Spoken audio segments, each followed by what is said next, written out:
He was an old man now. The jet-black hair of his youth had turned to the color of snow. His skin was mapped with the deep wrinkles of 80 years of exile. He had outlived empires.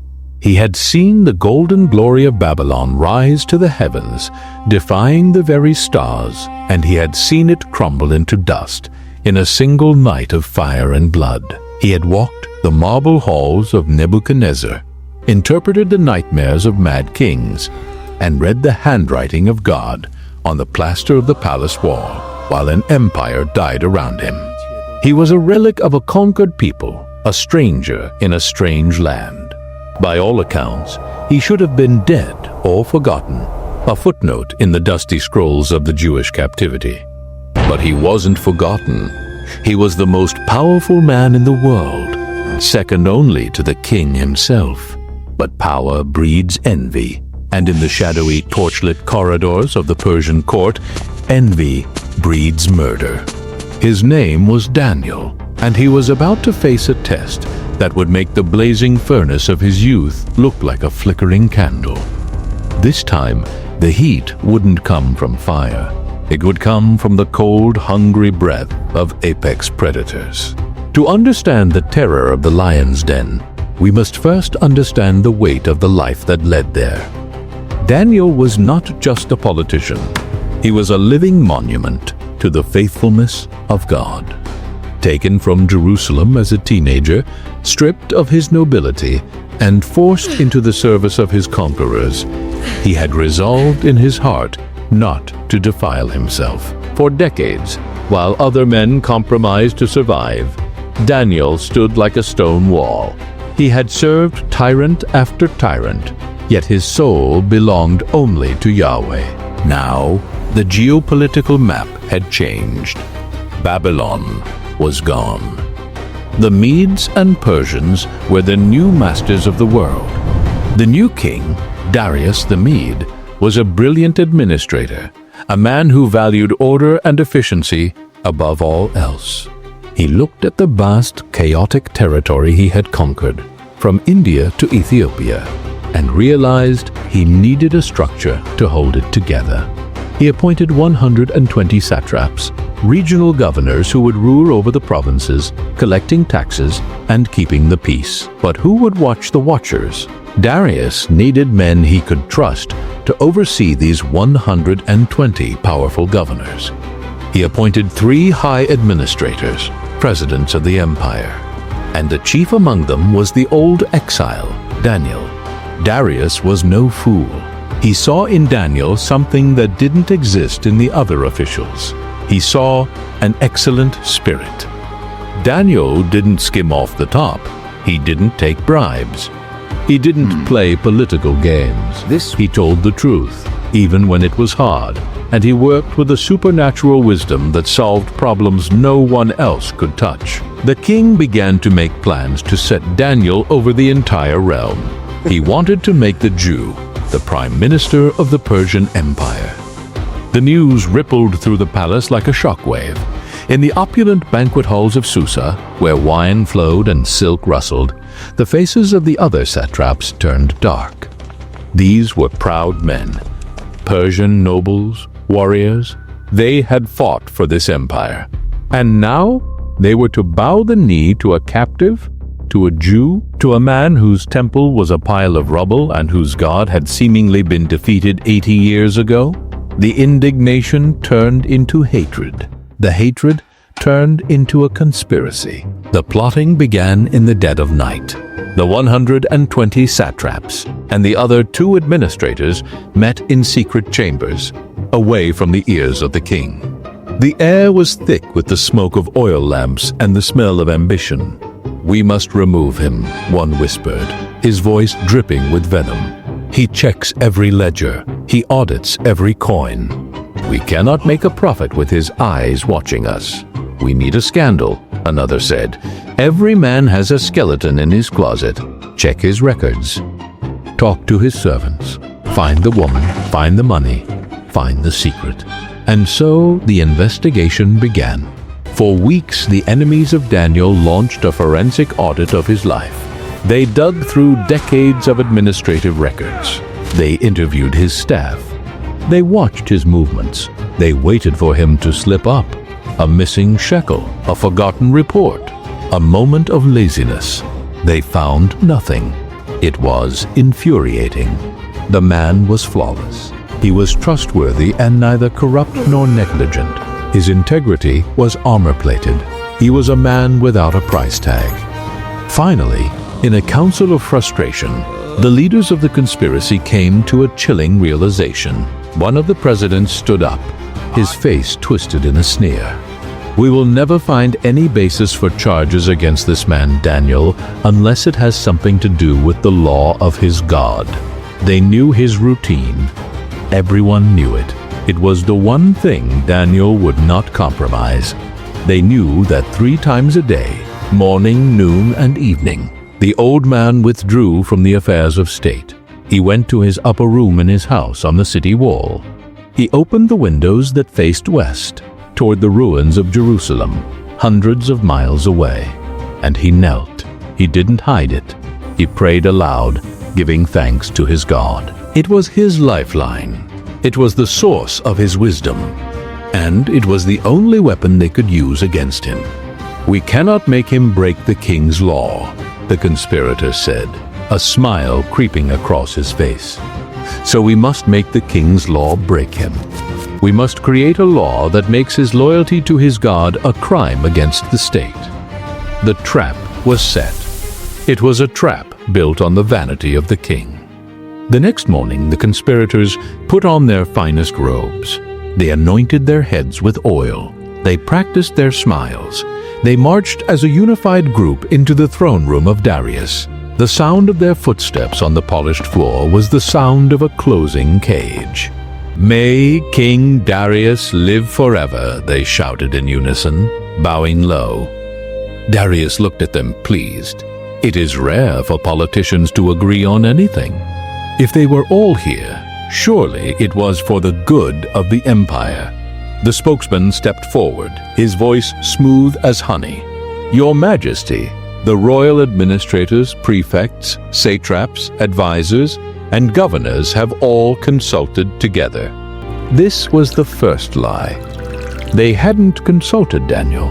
"We have agreed," the man continued, "that the king should establish a royal statute and enforce a firm decree."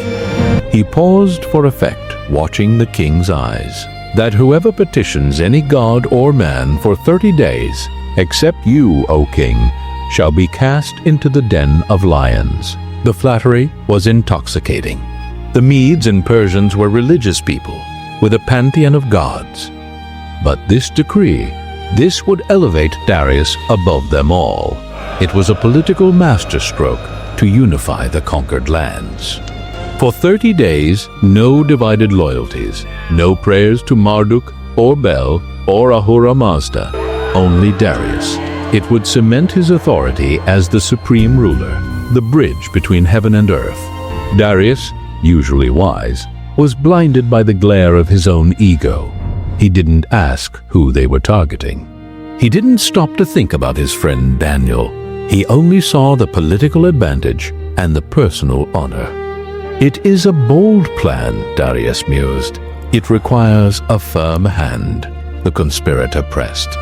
"Now, O king, establish the decree and sign the writing so that it cannot be changed according to the law of the Medes and Persians, which does not alter." This was the hook. In Persian law, once a king signed a decree, he became bound by it. Even the king himself could not overturn his own word. It was a check on power, but today it was a shackle. Darius signaled to the scribe. The parchment was brought forward. The wax was melted. The king took the heavy gold signet ring from his finger and pressed it down. The image of the crown was stamped into the red wax. It was done. The law was alive. The heralds were dispatched immediately. Trumpets sounded in the streets of Susa. The criers read the scroll in the marketplaces. For 30 days, no petition to any god or man but Darius the king. The penalty is death by lions. Daniel was in the palace when the news broke. He didn't need a spy to tell him what happened. He heard the trumpets. He saw the smirks on the faces of the satraps as they passed him in the hall. He knew the law of the Medes and Persians. He understood the trap instantly. He stood at a crossroads. He had options. He could have left Susa on official business for 30 days. He could have closed his windows and prayed in secret. God looks at the heart, right? He could have just prayed silently in his mind while walking through the gardens. No one would know. He could survive. He could keep his position. He could do so much good for his people if he stayed alive. But Daniel knew that to hide his faith now would be to deny it. He knew that the witness of Yahweh in a pagan land depended on his refusal to bow. He finished his work for the morning. He gathered his scrolls. He walked out of the palace, his head held high. He walked through the busy streets, ignoring the whispers of the people who knew the decree. He arrived at his home. He walked up the stairs to the upper room. His heart must have been pounding, not with fear, but with resolve. He walked to the window. The wooden shutters were heavy. He pushed them open. The bright sunlight of the midday sun flooded the room. The warm breeze carried the sounds of the city, the very city that had just outlawed his God. He looked toward the west. He couldn't see Jerusalem. It was too far, over mountains and deserts, but he saw it with the eyes of his heart. He saw the broken walls he longed to rebuild. He saw the hill where the presence of God once dwelt. Daniel knelt. He didn't whisper. He prayed aloud. Blessed be the name of God forever and ever. Across the street, in the shadows of an alley, the spies were watching. They saw the open window. They saw the silhouette of the old man. They heard the cadence of Hebrew prayer drifting on the wind. He's doing it, one whispered, almost in disbelief. He isn't even hiding. They rushed back to the palace, their robes flying behind them, their hearts racing with the thrill of the kill. They burst into the throne room, interrupting the king. King Darius, live forever. Darius looked up, annoyed. What is it? Did you not sign a decree? They asked, trapping him again. That for 30 days, anyone who prays to any god or human being, except to you, would be thrown into the lion's den. The king nodded slowly. The decree stands. It is the law of the Medes and Persians. Then they dropped the hammer. Daniel, they spat the name out like a curse. Who is one of the exiles from Judah, pays no attention to you, your majesty, or to the decree you put in writing. He still prays 3 times a day. The silence in the throne room was deafening. The blood drained from Darius's face. His stomach dropped. In a split second, the veil was torn away. He saw the conspiracy. He saw the manipulation.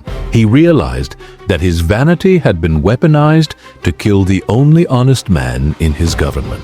The king stood up, his face flushed with anger, not at Daniel, but at himself. Get out, he might have shouted. Clear the room. But the accusers stood their ground. They had the law on their side. The rest of the day was a frantic legal battle.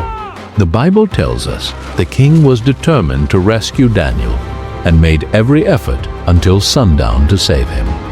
Picture the scene, the most powerful man on earth pacing his library, surrounded by scrolls of precedent, shouting at his legal scholars, "Find me a loophole. Find me a way out. Can I pardon him? Can I suspend the law?" "No, your majesty," the scholars would say, trembling. "If you break your own law, you signal to the empire that your word is meaningless. The foundations of the kingdom will crack. Revolts will start. The law is absolute." As the sun began to set, casting long, bloody shadows across the palace floor, the conspirators returned. They were bold now. They knew they had won. "Remember, your majesty," they said cold-heartedly, that according to the law of the Medes and Persians, no decree or edict that the king issues can be changed. Darius looked at them with hatred in his eyes, but his hands were tied. He was a prisoner of his own power. "Bring him," Darius whispered. The soldiers were sent. They didn't have to drag Daniel. He was likely waiting for them. He walked calmly, flanked by guards, through the palace gates. The sun was gone now. The torches were lit. The procession moved toward the royal park, to the place where the beasts were kept. The lion's den was not a cage. It was a pit, dug deep into the earth or hewn out of rock, with a small opening at the top. It was dark, foul, and terrifying. The lions kept there were not pets. They were executioners, kept on the edge of starvation to ensure a quick show for the king's justice. Darius met Daniel at the mouth of the pit. The king looked at the old prophet. There were tears in the king's eyes. He placed a hand on Daniel's shoulder, a breach of protocol, but a sign of desperate affection. "Daniel," the king said, his voice breaking, "may your God, whom you serve continually, rescue you." It was a prayer from a pagan king. Even Darius knew that the only hope now lay in the hands of the God of the Hebrews. Daniel looked at the king with peace in his eyes. He didn't beg, he didn't curse. He simply nodded. The guards took hold of Daniel. They led him to the edge, and they pushed. The old man fell into the darkness. A heavy stone was rolled over the mouth of the den.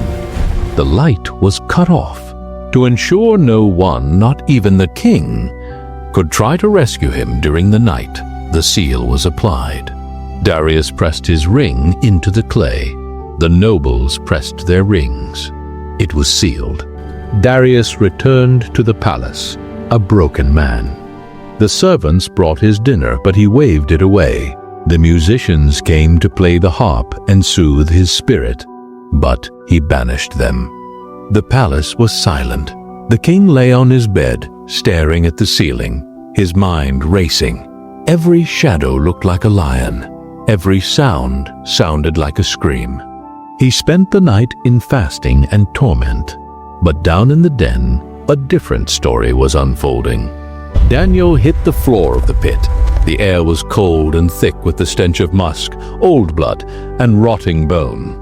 It was pitch black, save for the faint moonlight filtering through the cracks around the stone high above. He stood up, brushing the dirt from his robes. He wasn't alone. He heard it first. The low, rumbling vibration that you feel in your chest before you hear it with your ears. The sound of a predator breathing, then the rustle of straw, the click of claws on stone. Eyes appeared in the darkness, glowing amber orbs reflecting the dim light. 2 eyes, then 4, then 10. A whole pride of lions, hungry and agitated by the intruder. This is the moment where fear should have paralyzed him. A lion's roar can be heard for miles. Up close, it is a sound that freezes the blood. These beasts could snap a human spine with a single swipe. They began to circle him, their tails twitching, their muscles coiling to spring. Daniel closed his eyes. He didn't run. There was nowhere to run. He didn't fight. He was an 80-year-old scribe. He did the only thing he knew how to do. He prayed. And then, the atmosphere in the den changed. It wasn't a gradual shift. It was instant. The air grew heavy with a power that was ancient and holy. A light appeared in the center of the pit. Not the flickering light of a torch, but a pure, radiant luminescence that pushed back the shadows. Daniel opened his eyes. Standing between him and the alpha male of the pride was a figure, tall, terrifying, and beautiful. An angel of the Lord. The angel didn't draw a sword. He simply looked at the lions, and the lions broke. The aggression drained out of them. The hunger vanished. The alpha male, who moments ago was ready to tear Daniel's throat out, lowered his head. He whined like a puppy and lay down. The others followed. The murderous beasts rolled onto their backs, yawning. The angel looked at Daniel. No words were needed. Daniel sat down on the stone floor. Perhaps he reached out a hand and touched the thick mane of a lion. The fur was warm. The beast purred, a deep, rhythmic sound like a giant engine. In the place designed for death, there was only peace. While the king paced the marble floors in torment, Daniel slept on a pillow of living lions. The den had become a sanctuary. The pit had become a cathedral. The night passed. The sun began to crest over the Zagros mountains. At the first gray light of dawn, Darius couldn't wait any longer. He ran. The king of the world ran through the dew-soaked gardens, his robes flapping, his guards struggling to keep up. He reached the stone. He commanded the guards to roll it away, but he was terrified of what he would find.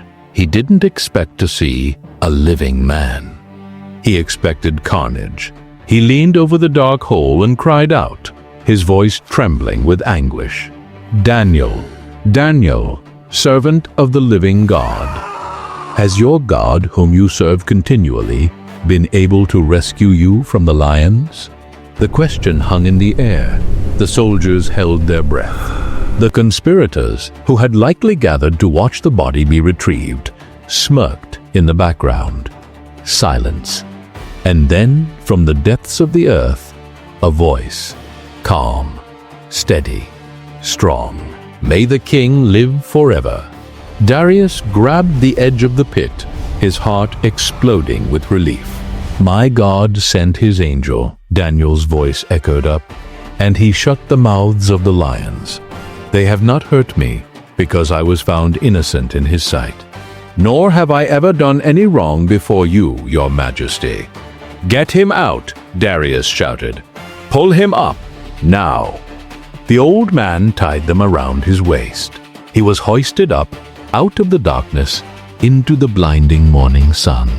He stepped onto the grass, dusting off his clothes. The royal physicians rushed forward. They checked his arms, his legs, his neck. They were looking for a bite, a scratch, a bruise. Nothing, not a single mark. The Bible says no wound was found on him because he had trusted in his God. Daniel looked at the king and smiled. The faithfulness of 80 years had been vindicated in one night. But the story does not end with a hug. It ends with justice. Darius looked at Daniel, alive and well. Then he turned his head and looked at the men who had accused him. The relief in the king's eyes turned to cold, hard fury. He saw them for what they were, murderers who had tried to manipulate the crown. The king pointed a shaking finger at the satraps. "Seize them." The guards moved instantly. The conspirators, who had stood so proudly the day before, now screamed for mercy. But there was no mercy. They had weaponized the law, and now the law would consume them. Darius gave the order. The conspirators were dragged to the mouth of the pit. The text records a detail that is terrifying in its brutality, but necessary to confirm the miracle. Critics might say the lions weren't hungry, or they were old and toothless. The Bible silences that idea. As the men were thrown into the pit, the lions woke up. The angel was gone. The restraint was lifted. The Bible says, "And before they reached the floor of the den, the lions overpowered them and crushed all their bones." The juxtaposition was stark. For the man of faith, the lions were pillows.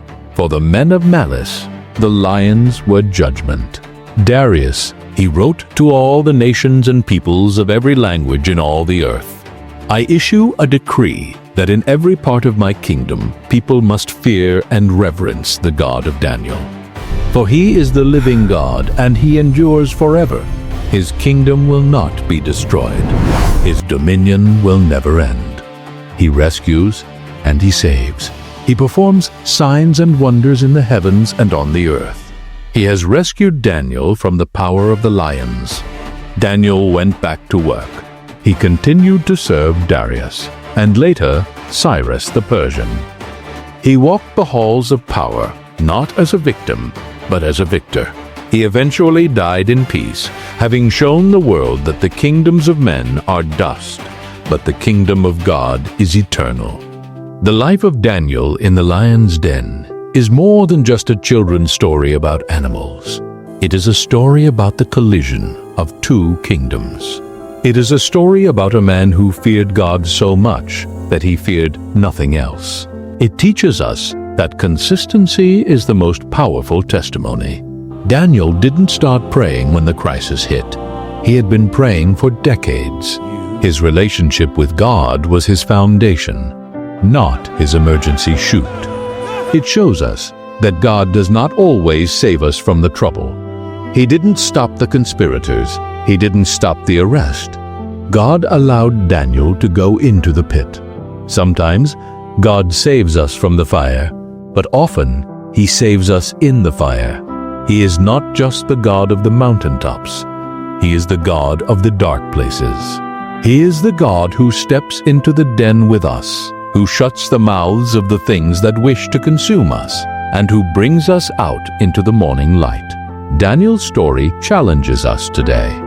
In a world that demands our allegiance, a world that pressures us to compromise, do we have the courage to open our windows? Do we have the grit to kneel when the world tells us to stand? And do we trust that even if the lions are roaring, the angel of the Lord is near? Do you want your children and other families around the world to learn the Bible through animated movies? Then here's your chance to help make that happen. Our vision is to create full-length Bible movies that tell all the stories leading to Jesus, something mainstream media like Disney would never do.